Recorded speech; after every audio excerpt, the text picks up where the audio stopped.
Hi guys, Rjpasini from Shop Rjpasini for great deals on eBay.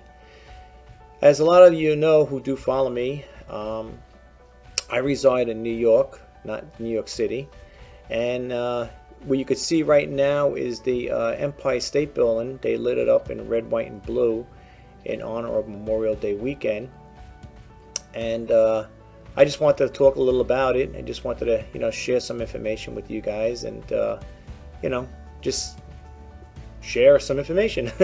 Anyway, looking at this video right here, this is a live cam. This was one from the Fox 5 News. I don't know what angle they pitched it at. They photoed it, did this live shot. But you could see in the background, you got the Empire State Building there. The one in the middle with the light blue color on it, that is the Freedom Tower. And the one next to it with the blue and pink color, whatever, reddish color, changing colors there, I'm not sure what that is. But to the far right, I know there is the, it looks like it's part of the Chrysler building. I always got those two confused, So it's just the way it is. I know you think, wow, you live in New York. I don't live in New York City. I was born in Manhattan, but I don't live in, I don't live in the city. I was very little, very young when we moved. I had to probably be 2 or 3 years old when we moved out of there, so I wouldn't remember too much stuff. We moved from there to the suburbs of Long Island, which is the more of a suburban lifestyle. I guess it was getting too crowded over there for my parents, but they wanted to, even though it is a beautiful city, they wanted to just have a little, they wanted me and my siblings to, have a little different lifestyle as opposed to being over there. New York is a beautiful place to visit. If you can't find things to do here, I guess you're not searching, the right places, but there are a lot of things to do in New York, and I have a list of things here. I mean, I only have 20 things that you could do. As far as like if you're visiting Manhattan, or I should say you're visiting New York, whether you're here to visit a friend or a relative, there's plenty to do. And for example, they have the Metropolitan Museum of Art, and it's really nice. It says over here the Met has more than 2 million works of art representing 5,000 years of history. So it's a good idea to plan ahead. Looking at everything here could take more longer than a week. And then they call that MoMA. Well, no, that's museum. Yeah, Museum of Modern Art. That's MoMA, and that's the Metropolitan Museum of Art. Then they have another one over here. Another place to visit is Times Square. Times Square is, if you've never been there, it's all lit up with the lights and stuff like that. It says over here, Times Square is the most frenetic part of New York City. Canopy of flashing lights, shoulder-to-shoulder crowds that many New Yorkers sedulously avoid. If you like sensory overload, the chaotic mix of huge underwear billboards, flashing digital displays, on-location television broadcasts, naked cowboy and Elmo clones will give you your fix. Yes, if you haven't been there, you got to check it out. That's it's really nice over there too. I mean, if you've been to Broadway, if you haven't, but it's really a nice place to visit. And then of course the center of attraction right here, which is the Empire State Building.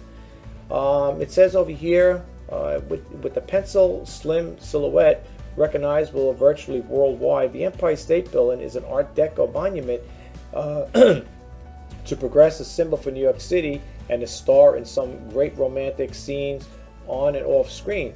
The views of the city from the 86th floor deck are spectacular, but the views from the 16 stories up on the 102nd floor observatory are even more so. Yet fewer visitors make it this far. But you really got to. Now, I haven't been on the Empire State Building observation deck. However, I was on the Twin Towers once when they had it there. I was on that one, and I tell you, the Twin Towers, I believe, was a lot higher than the Empire State Building. And I went to the top floor again on the Twin Towers there. And man, when you look down below, the people look like ants. That's how high you were. I mean, that building was phenomenal. And the elevator, from what I remember, was like super fast. It really was. It was amazing, you know. But yeah, that's if you've never been there, you got to check it out, folks. Like I said, I'm just going to go over 20 things really quick with you. And if you, like I said, if you're ever there, you know, you visit New York, you check one of these things out, or check all if you're out, you know. Now, the one I was talking to you about earlier was MoMA, which is the Museum of Modern Art. It says art enthusiasts and novice alike are awestruck by the masterpieces they find at the MoMA, including Picasso, Les Damiers of the Avron, I can't say Van Gogh, Starry Night. And it says, in addition to the artwork, the main draws of the museum is the building itself. A maze of glass walkways permits art viewing from many angles. And that's MoMA. You might want to check that out. Then the other one, of course, is the infamous Brooklyn Bridge. It says one of New York's noblest and most recognizable landmarks, the Brooklyn Bridge stretches over the East River connecting Manhattan and Brooklyn. A walk across the promenade, a Broadway elevated above the roadway, shared by pedestrians, inline skaters, and cyclists, takes about 40 minutes and delivers exhilarating views. If you've never been there, you might want to, you know, if you've never been on the Brooklyn Bridge, you should check it out. You know, again, if you're visiting, you might want to hit that as well. And then you got, moving right along, the Statue of Liberty in Ellis Island.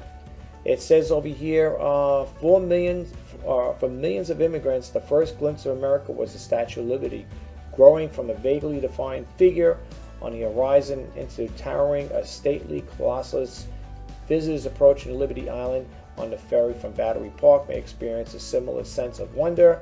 The neighboring Ellis Island National Museum immigration tells a story not just of Ellis Island, but the immigration for the colonial era to the present day through numerous galleries containing artifacts, photographs, and taped oral histories.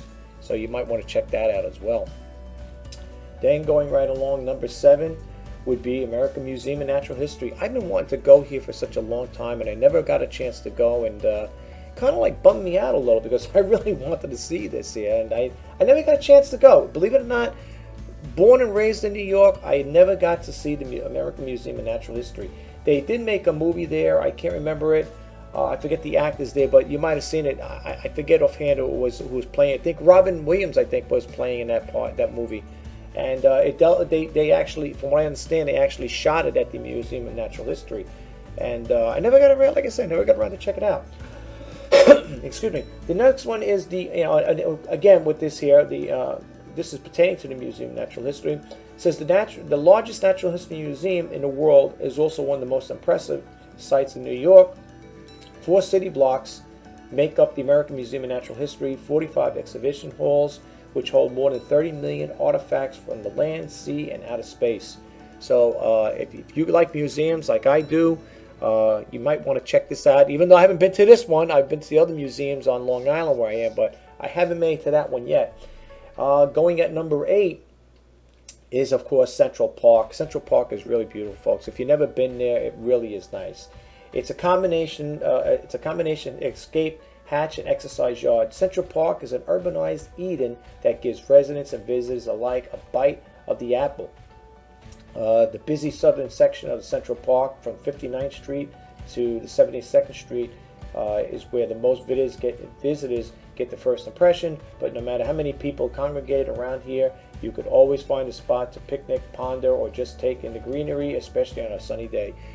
We went there a long time ago with my kids and stuff when they were younger, and it was a picture perfect day, and boy, I tell you, it was great. It really was. The weather was nice, and there's even activities going on in Central Park. Let's move right along here. Then you got going on here, if I could, my laptop, I was checking my laptop here, the 9/11 Memorial. If you haven't been there, it says finished just in time for the 10th anniversary of the 9/11 Memorial. The 30-foot waterfall site on the footprint of where the Twin Towers once stood. The pools are each nearly an acre in size, and they are said to be the largest man-made waterfalls in North America. And then it goes on to tell you, edging the 9/11 Memorial pools at the plaza, below are bronze panels inscribed with the names of 2,983 people who were killed in a terrorist attack on the World Trade Center and Flight 93's crash in Pennsylvania, at the Pentagon, and the 6 people who died in the World Trade Center bombing in 1993. That's another place you might want to check out.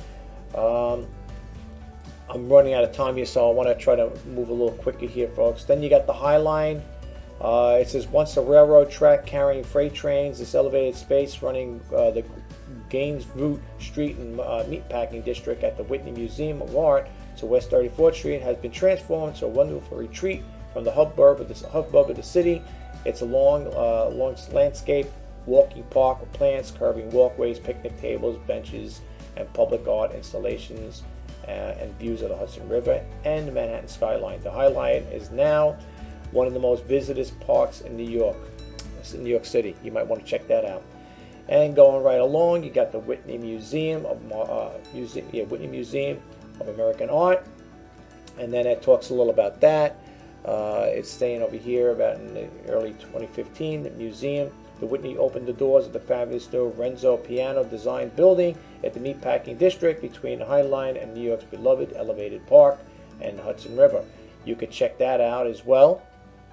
Sorry for moving fast here, folks, because I'm trying to keep in sync with the video. Then you got the Solomon R. Guggenheim Museum. Like I said, New York has a lot of museums, folks. So if you're into museums, you might want to check that out. And let's keep moving right along. Grand Central Terminal. You guys might have heard of that there. Grand Central Terminal is not only the world's largest, 76 acres, and the nation's busiest railway station. Nearly 700,000 commuters and subway riders use it daily. So you might want to check that out as well. Then the other one is Coney Island. If you've never been to Coney Island, it's a very nice place. I've been there a long time ago, I should say, and it really is nice. It says more than a century ago, Coney Island ranked among the country's preeminent seaside resorts, but despite a recent economic resurgence with new restaurants, bars, and revamped amusement park opening up in an aura of faded carny glory endures. And then it says decades-old concessions line the boardwalk with plenty of outsized characters keep Coney Island weird, especially at the circus sideshow and the annual mermaid parade. And then it goes on to talk a little about that.